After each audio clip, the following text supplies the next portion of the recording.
প্রকল্পের in-depth analysis, অর্থাৎ যদি পেপার ওয়ার্ক বলেন, ডিপিপি ধরে ধরে এ পর্যন্ত কী পর্যায়ে প্রকল্পটি আছে, কী কাজ হয়েছে, এবং কিছু ফিজিক্যাল ভেরিফিকেশন, যেটাকে আমরা ফিল্ড ভিজিট বলি। প্রায় প্রত্যেকটা প্রকল্পেরই ফিল্ড ভিজিট করা হয়েছে এবং এই কাজগুলো শেষে আমরা গত 12ই ডিসেম্বর একটা রিপোর্ট পেয়েছি। এই রিপোর্টটি মাননীয় উপদেষ্টা বরাবর উপস্থাপন করা হয়েছে এবং তার সদয় নির্দেশে আমরা পরবর্তী কার্যক্রমে আছি।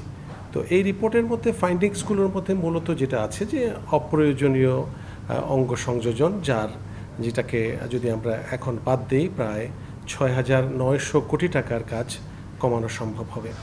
তো এর মধ্যেই আপনারা জেনে খুশি হবেন যে আমরা এই কার্যক্রম চলমান অবস্থায়, কিন্তু কারণ প্রকল্প তো চলমান, এখন কার্যক্রম একদিকে চলছে, আমরা যদি চলতে দিই এবং চলার পরের জন্য যদি আমরা অপেক্ষা করি, তাহলে হয়তো ওই অপ্রয়োজনীয় খরচগুলো হতে থাকবে। তো আমরা প্রত্যেকটা প্রকল্পের, আপনি জানেন, প্রজেক্ট স্টিয়ারিং কমিটি মিটিং এবং প্রজেক্ট ইমপ্লিমেন্টেশন কমিটির মিটিং হয়। এই মিটিংগুলোর মধ্যে অ্যাজ ওয়েল অ্যাজ আমাদের এডিপি রিভিউ মিটিং যেগুলো আছে, এই রিভিউ মিটিংগুলোর ইনস্ট্রাকশন অনুযায়ী তখনই কিন্তু আমাদের অঙ্গকর্তন শুরু হয়ে গেছে। ধরা যাক আমাদের বিভিন্ন 8 আইটি 12 আইটি যে প্রকল্পগুলো আছে এবং আইটি ট্রেনিং সেন্টার যে প্রকল্পগুলো আছে, মোবাইল অ্যাপের যে প্রকল্পগুলো আছে, যেটাকে বলে enhancing digital government and economy যে প্রকল্প আছে, এই প্রকল্পগুলোর বিভিন্ন অঙ্গ তাৎক্ষণিকভাবে কর্তন করা হয়েছে এবং এর মধ্যে উল্লেখযোগ্য হচ্ছে আমাদের বিশ্বব্যাংক ফান্ডেড এইজ প্রকল্প থেকে ফরেন এইড পোর্শনে আমরা প্রায় $150 মিলিয়ন সাশ্রয় করেছি। অর্থাৎ ওখানকার কর্মকাণ্ডগুলোকে বাদ দিয়ে দেওয়া হয়েছে এবং এই বাদ দেওয়ার অ্যাডভান্টেজটা হচ্ছে পরবর্তীতে যদি বিশ্বব্যাংক এই ধরনের কোনো প্রকল্প বর্তমান অন্তর্বর্তীকালীন সরকারের কাছে তা উপস্থাপন করতে চায়, তাহলে আর নতুনভাবে কোনো ঋণ নেওয়ার প্রয়োজন হবে না। ওই প্রকল্পের সেভিংস থেকেই কিন্তু আমরা এই নতুন প্রকল্পটা পরিচালনা করতে পারব।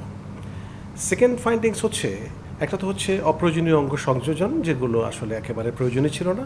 আর দ্বিতীয়টা হচ্ছে ভেরি পুয়ারলি সাইট সিলেকশন, অর্থাৎ যেই জায়গার মধ্যে বিজনেস কেস নাই। ধরেন হাইটেক পার্কের আওতায় যে প্রকল্পগুলো আছে, আপনারা হয়তো জানেন আমাদের ডিভিশনের আওতায় 3টি প্রকল্প আছে। হাইটেক পার্ক অথরিটির আছে 8টি প্রকল্প, বাংলাদেশ কম্পিউটার কাউন্সিলের আছে 7টি প্রকল্প এবং আমাদের ডিওআইসিটি যেটাকে বলা হচ্ছে আইসিটি অধিদপ্তর, এর 3টি, এই টোটাল 21টি প্রকল্প।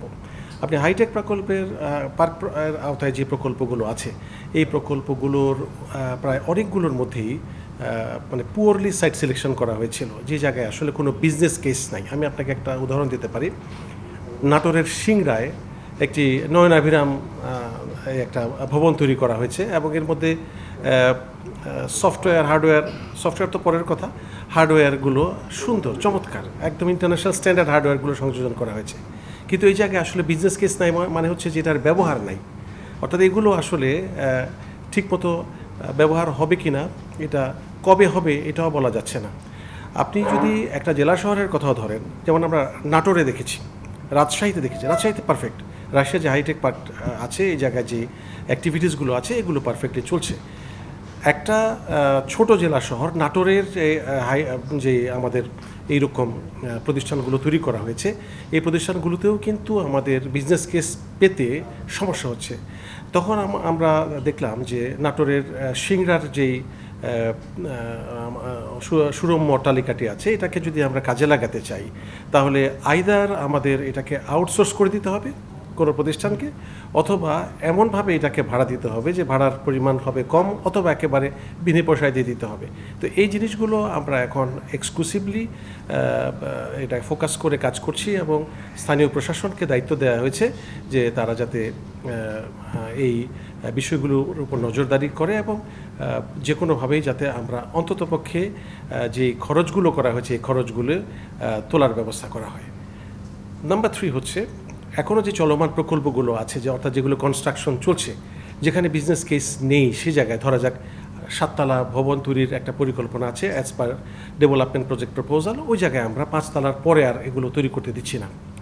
অথবা যে জায়গায় দেখা গেল যে ভূমি অধিগ্রহণ করা হয়েছে কিন্তু এটা এত রিমোট এলাকায়, এই জায়গায় আসলে বিজনেস কেস হওয়ার সম্ভাবনা নেই। যেমন পটুয়াখালী যদি পটুয়াখালী শহরের মধ্যে হয় তাহলে একটা কথা, কিন্তু এমন জায়গায় করা হয়েছে যেটা একটা উপজেলা এবং একেবারে গ্রাম অঞ্চল, যে জায়গায় হয়তো হবেই না।